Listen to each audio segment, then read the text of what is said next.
Updates చూద్దాం. ఓవైపు ప్రధాన పార్టీల ప్రచార జోరు, మరోవైపు అభ్యర్థులపై దాడులతో చిత్తూరు జిల్లాలో టెన్షన్ వాతావరణం నెలకొంది. శ్రీకాళహస్తి టీడీపీ ఎమ్మెల్యే అభ్యర్థి బొజ్జల సుధీర్ రెడ్డిపై దాడి యత్నం జరిగింది. సెల్ఫీ వీడియో తీసుకుంటా అని బొజ్జల వద్దకు వెళ్లిన ఓ వ్యక్తి జేబులో నుంచి కత్తి తీసి దాడి చేసేందుకు యత్నించాడు. వ్యక్తి వద్ద కత్తిని గుర్తించిన టీడీపీ కార్యకర్తలు ఆ వ్యక్తిని అదుపులోకి తీసుకుని పోలీసులకు అప్పగించారు.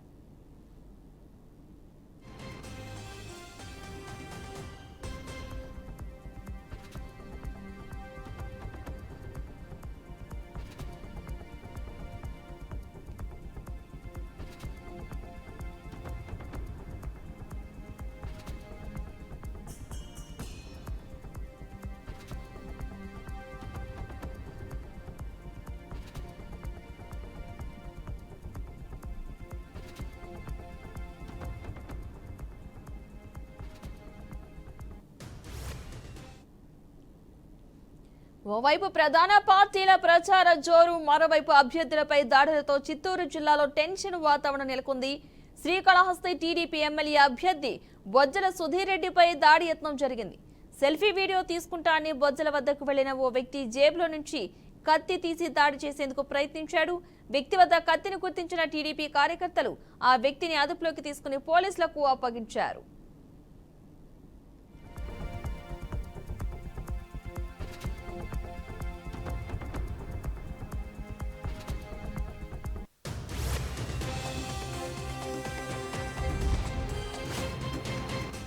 శ్రీకాళహస్తి టీడీపీ అభ్యర్థి బొజ్జల సుధీర్ రెడ్డిపైకి ఓ వ్యక్తి దాడికి యత్నించినట్టుగా తెలుస్తోంది. ఇదే అంశానికి సంబంధించిన పూర్తి సమాచారాన్ని మా ప్రతినిధి గోపి అందిస్తారు. గోపి, పద్మ, శ్రీకాళహస్తి తెలుగుదేశం పార్టీ అభ్యర్థి బొజ్జల సుధీర్ రెడ్డి పైన వైసీపీకి సంబంధించినటువంటి కార్యకర్త మునికుమార్ అనేటువంటి ఒక వ్యక్తి దాడి చేసే ప్రయత్నం చేయడం జరిగింది. అయితే అతనిది చంద్రగిరి. అయితే కొన్ని కారణాల కారణంగా కాళహస్తికి వెళ్లడం జరిగింది. అయితే కాళహస్తిలో 5, 6, 7 వార్డుల్లో అప్పటికే పర్యటిస్తున్నటువంటి బొజ్జల సుధీర్ రెడ్డి పైన, అంటే అక్కడికి వెళ్ళిన సమయంలో కార్యకర్తలతో కలిసి నేను సెల్ఫీ ఫోటో తీసుకోవాలి అంటూ కూడా దగ్గరకు వెళ్ళడం, దాని తర్వాత కరచాలనం చేసే సమయంలో అతని జోబులో కత్తి ఉండడాన్ని గుర్తించినటువంటి టీడీపీ కార్యకర్తలు వెంటనే అతన్ని అదుపులోకి తీసుకుని వెంటనే పోలీసులకు అప్పగించడం జరిగింది. అయితే పోలీసులు ప్రస్తుతానికి విచారణ జరుపుతున్నారు. ఎందుకు కత్తి తీసుకొని వచ్చారు, నిజంగానే దాడి చేసే ప్రయత్నం చేసేందుకు రావడం జరిగిందా, లేదంటే వేరే కారణాలు ఏమైనా ఉన్నాయా ఏంటి అనే దాని మీద పూర్తి స్థాయిలో విచారణ జరుపుతున్నారు. అయితే ప్రస్తుతానికి దీనికి సంబంధించి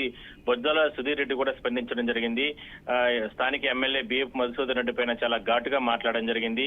ఇలాంటి నీచమైనటువంటి రాజకీయాలు చేయడం అనేది కరెక్ట్ కాదు. తన పైన దాడి చేస్తే తనకు సింపతి వస్తుందే కానీ నీకెలా సింపతి వస్తుంది, మరి ఇలాంటి నీచ రాజకీయాలు ఎందుకు చేయాల్సిన అవసరం ఉంటుంది? ఎందుకంటే కాళహస్తిలో గెలిచేది తెలుగుదేశం పార్టీ అధ్యక్షుడిగా ఉన్న తానే కాబట్టి ఇలాంటి రకాల కార్యకర్తలను ఉసుగొల్పి ఈ రకంగా దాడి చేసే ప్రయత్నం చేస్తారా అంటూ కూడా అమాయకులు వాళ్ళు ఎందుకు ఈ రకంగా పావుగా వాడుకుంటామంటూ కూడా ఏదైనా ఉంటే తనపైనే ఎదురు జరగాలి, లేదా తనపైనే పోటీలో ఉన్నారు కాబట్టి మీరు ప్రజాక్షేత్రంలో మనం గెలుపు ఓటమి అనేది ముందుకెళ్లాలి, కానీ ఇలాంటి కార్యకర్తలను వాడుకుని తనపైన దాడి చేసే ప్రయత్నం చేయడం కరెక్ట్ కాదంటూ కూడా చాలా ఘాటుగా మాట్లాడడం జరిగింది. అయితే ఇందులో వాస్తవాలు ఏంటి, అవాస్తవాలు ఏంటి అనే దానిపైన పోలీసులు పూర్తి స్థాయిలో విచారణ జరుపుతున్నారు. ప్రస్తుతానికి దాడి చేసేందుకు ప్రయత్నం చేసిన మునికుమార్ ని ప్రస్తుతానికి పోలీసులు అదుపులోకి తీసుకోవడం జరిగింది.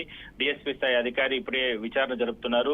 వాస్తవాలన్నీ కూడా మరి కాసేపట్లో మీడియా ముందు కూడా పెట్టే అవకాశం అయితే ఉంటుంది. నిజంగానే అలాంటి దాడి చేసే ప్రయత్నం చేసి గానీ ఉంటే గాన అతని పైన బొజ్జల సుధీర్ రెడ్డి ఇచ్చినటువంటి కంప్లైంట్ ప్రకారం అతనికి రక్షణలో భాగంగా కేసులు కూడా నమోదు చేసే అవకాశం అయితే ఉంటుంది. పద్మ, అయితే గోపి, మనం టీడీపీ కార్యకర్తలు అతను బండి మీద ఎక్కించి తీసుకెళ్లడం చూస్తూ ఉన్నాం కాబట్టి దానికి సంబంధించి వాళ్ళతో ఏమైనా మాట్లాడడం జరిగిందా? అంటే టీడీపీ కార్యకర్తలు వెంటనే అక్కడ అప్రమత్తం అవడం జరిగింది. ఎందుకంటే వార్డులోకి వచ్చిన సమయంలో ఒకసారిగా అక్కడ చాలా మంది జనాలు ఉంటారు కాబట్టి, కార్యకర్తలు ఉంటారు, నాయకులు ఉంటారు కాబట్టి వెంటనే అప్రమత్తం అవడం వల్ల ఈ ప్రమాదం అనేది తప్పిందనే మనం చెప్పు. Right, thank you Gopi. TDP మనుషులు 2-3 రావడం జరిగింది. దాంట్లో ఒకడు నా దగ్గర వచ్చి సెల్ఫీ, పక్కన మన రవణ ఇంకా బాలాజీ ఉంటే వాళ్ళు సెల్ఫీలు అడిగారు, సుధీరంతో ఒక సెల్ఫీ అని. అతన్ని తీసుకొచ్చి సెల్ఫీ ఇప్పించే క్రమంలో అతని జోబులో కత్తి ఉంది. ఆ కత్తి ఎందుకు తీసుకొచ్చినారు వైసీపీ నాయకులు? నా మీద అటెంప్ట్ మర్డర్ ఈరోజు ఎందుకు జరుగుతూ ఉంది? ఈయన్ని పొడిస్తే సింపతి నాకు వస్తాడా పిచ్చోడా? పోనీ నేను పోయానుకో ఫ్రీగా ఎమ్మెల్యే మా వైఫ్ ఎవరు ఎమ్మెల్యే అవుతారు, మా అమ్మన వైఫ్, ఖర్చు లేకుండా.